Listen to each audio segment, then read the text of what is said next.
नमस्ते बच्चों, कैसे हैं आप? आशा है आप स्वस्थ होंगे। मैं आपकी हिंदी विषय की अध्यापिका नीलिमा इक्का। आज मैं आपको आपकी पाठ्य पुस्तक छवि में से पाठ 13 बढ़े चलो कविता पढ़ाने जा रही हूँ। चलिए हम इस कविता को पढ़ना शुरू करते हैं। वीर तुम बढ़े चलो, धीर तुम बढ़े चलो, सामने पहाड़ हो, सिंह की दहाड़ हो, तुम निडर हटो नहीं, मार्ग में रुको नहीं। वीर तुम बढ़े चलो, धीर तुम बढ़े चलो, बादल गरजते रहें, मेघ बरसते रहें, बिजलियां चमक उठें, बिजलियां तड़क उठें। वीर तुम बढ़े चलो, धीर तुम बढ़े चलो। चलिए हम इस कविता को दोबारा एक बार फिर पढ़ते हैं। वीर तुम बढ़े चलो, धीर तुम बढ़े चलो, सामने पहाड़ हो, सिंह की दहाड़ हो, तुम निडर हटो नहीं, मार्ग में रुको नहीं।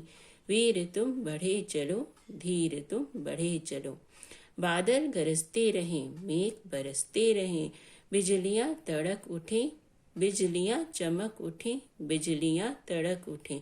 वीर तुम बढ़े चलो, धीर तुम बढ़े चलो।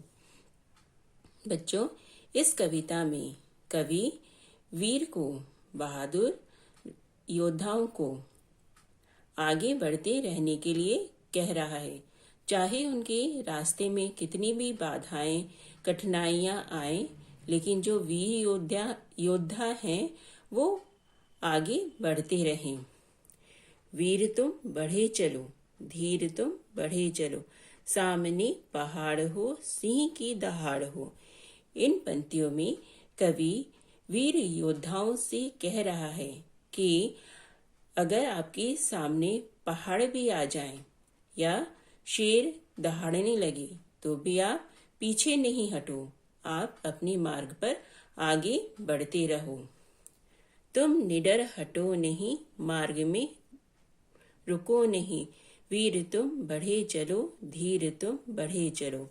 इन पंक्तियों में कवि वीर योद्धाओं से बोल रहा है कि आप निडर हैं, आपको किसी बात का डर नहीं है, इसलिए आप अपने मार्ग पर पीछे नहीं हटो और अपने मार्ग पर कभी रुको नहीं। आप अपने मार्ग पर आगे बढ़ते जाएं। बादल गरजते रहें, मेघ बरसते रहें, बिजलियां चमक उठें, बिजलियां तड़क उठें। अगर बादल गरजें और बारिश भी हो और बिजलियां चमकें या बिजलियां गिर भी जाएं, तो भी आप अपने मार्ग पर आगे बढ़ते जाओ। वीर तुम बढ़े चलो, धीर तुम बढ़े चलो। इस कविता में कवि वीर योद्धाओं को अपने मार्ग पर आगे बढ़ने के लिए कह रहे हैं। बच्चों, आपको इस कविता से संबंधित कार्य भेजा जा चुका है। आप उसे अपनी अभ्यास पुस्तिका में लिखिए और उसे याद भी कीजिए। अच्छा बच्चों, धन्यवाद। घर पर रहिए, सुरक्षित रहिए।